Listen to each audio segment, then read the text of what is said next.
Hello, home bosses. My last video was about why Amazon is blocking books and banning accounts. And the response really surprised me. I've been getting messages from publishers every day since. And most of those messages have been from people whose accounts have actually been shut down. They've already lost everything. They're scared. They're confused. And they don't know what to do next. So I decided to make this follow-up video for them and for anyone who might find themselves in the same position one day. The last video was about prevention, and this one is about what to do when prevention didn't work and the worst has already happened. Before I get into the steps, I need to say I'm not a lawyer. Nothing in this video is legal advice. What I'm sharing is based on what I've seen happening to people in the publishing community, conversations with other authors, and my own research from trusted sources. And the goal is to save you time and give you a clear starting point if the worst happens, so you're not panicking and searching the internet at 3 o'clock in the morning.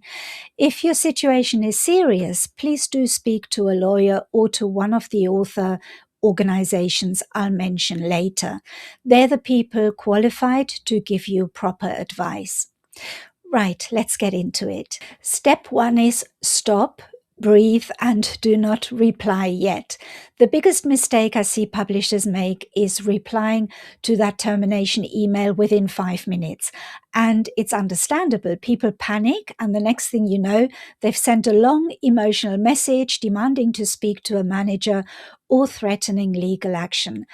And that email goes into your account file. It becomes part of the record, and it can turn a fixable suspension into a permanent ban. So before you do anything else, step away from the keyboard, make a cup of tea or coffee, walk around the room, come back in an hour with a clearer head. The first email you send to Amazon needs to be calm, factual, and brief. And while you're stepping away, do one practical thing.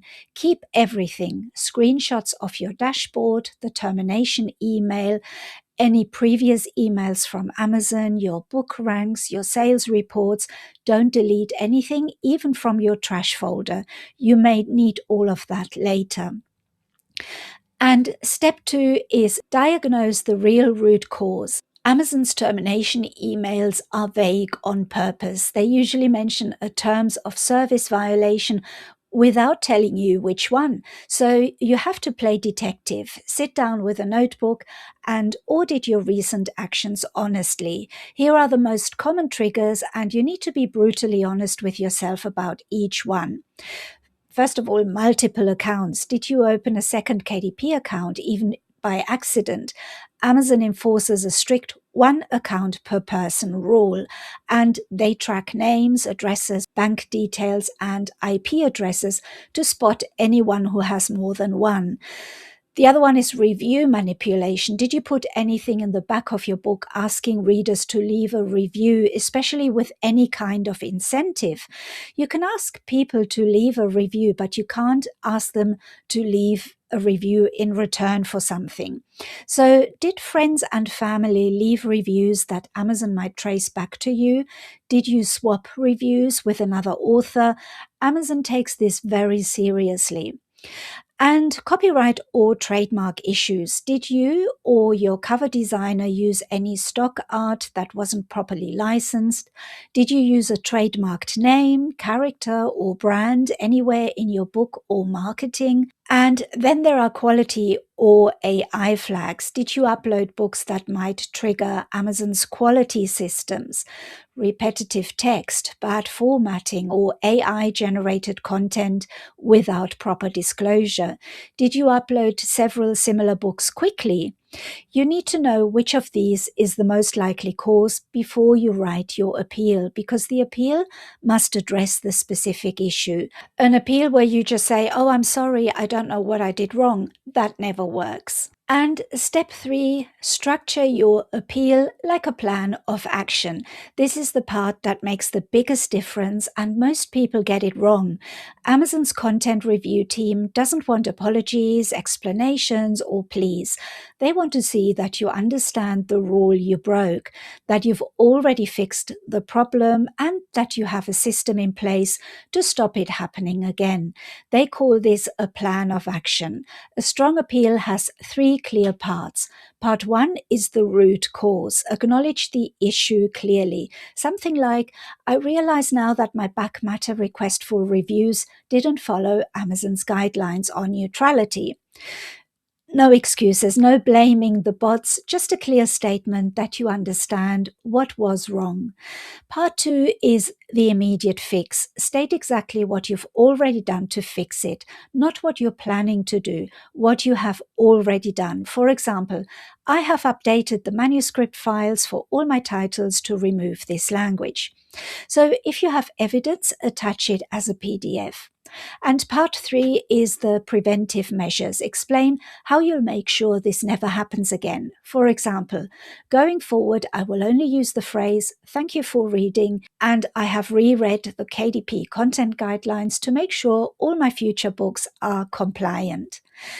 If the issue is copyright or trademark related, attach your evidence as PDFs, image licenses, design contracts, trademark certificates, anything that proves that you have the rights.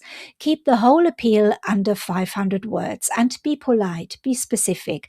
And whatever you do, don't send it from a place of anger. One small but important detail: if Amazon's reply asks you to include a specific phrase in your response, use those exact words, not your own version of them, the exact phrase. Their systems are looking for that wording.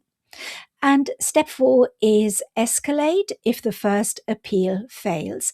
If your first appeal gets an automated rejection saying the decision is final, don't give up. That message is almost always from a bot, not a person.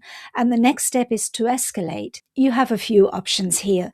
Resubmit with new evidence, wait 12 to 24 hours, then send your appeal again with stronger documentation. Don't send the same email, add something new, even if it's just a clearer explanation of what you fixed. And the next bit of advice might be worth trying, and that is to email the executive office. Forward your appeal to Andy@Amazon.com. Andy Jassy is the current CEO of Amazon, and his office has a team called Executive Customer Relations that does monitor that inbox. You won't reach him personally, but you may reach someone more senior than the frontline bots. Keep the email brief and polite. Mention that you've already tried the standard appeal process and you would like the case reviewed properly. A small and important note here: you may see older articles suggesting you email jeff@amazon.com. That address belonged to Jeff Bezos, who stepped down as CEO in 2021, so there's no point in emailing that address. The current escalation address is andy@amazon.com. This next one is my personal recommendation. Get help from an author organization. The Alliance of Independent Authors supports many authors going through their appeals, and their membership is affordable and they help people get accounts reinstated. The Authors Guild has a legal team that has reportedly cleared up some terminations within 24 hours. The membership requires proof of publishing income, which can be tricky if your account is locked. Another thing is to consider a lawyer. This sounds dramatic, but it doesn't have to be expensive. A simple letter from a lawyer often gets Amazon's attention in a way that personal appeals don't. Some lawyers will draft an initial complaint for under £500. And if your royalties are substantial, this can be worth it. But that would be your last option. Do all the other things first before you go down that route. Whatever route you take, stay polite throughout. The goal is to get your appeal in front of a senior human reviewer, not win an argument with a customer service rep or even a bot. So, step 5, keep your business alive with a backup plan. This is the step nobody wants to talk about, but it's the most important one. If your appeal genuinely fails, and sometimes they do, that's not the end of your career as an author. An Amazon ban is not a ban from being an author. It just means you need to publish somewhere else. And the good news is that the rights to your books still belong to you, assuming that you weren't enrolled in KDP Select with active exclusivity.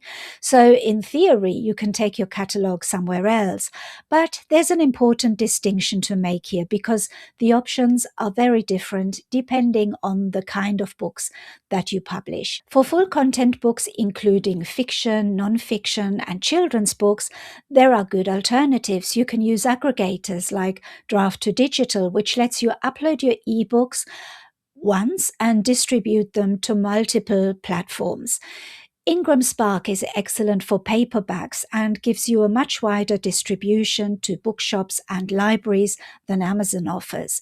You can also publish directly to Kobo, Apple Books, Google Play Books, and Barnes & Noble Press. Each one is its own platform with its own audience.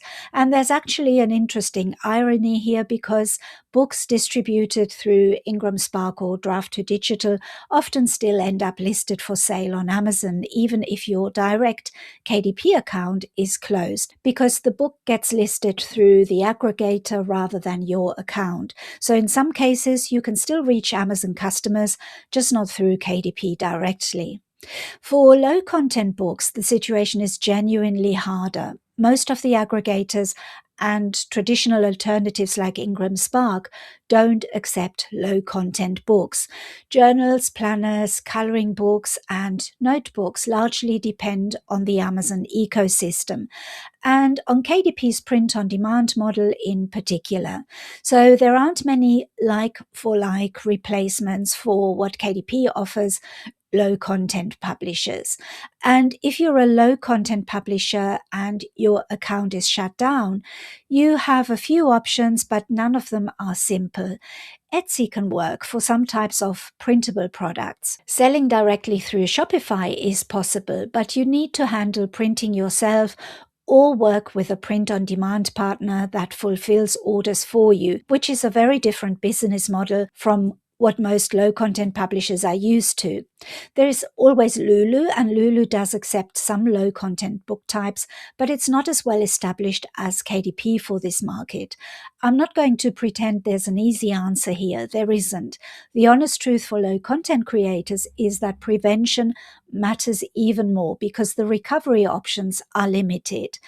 The wider lesson that applies to everyone, whether you publish full content books or low content books, don't build your whole business on one platform. Amazon is enormous, but it's not the only place readers can find you.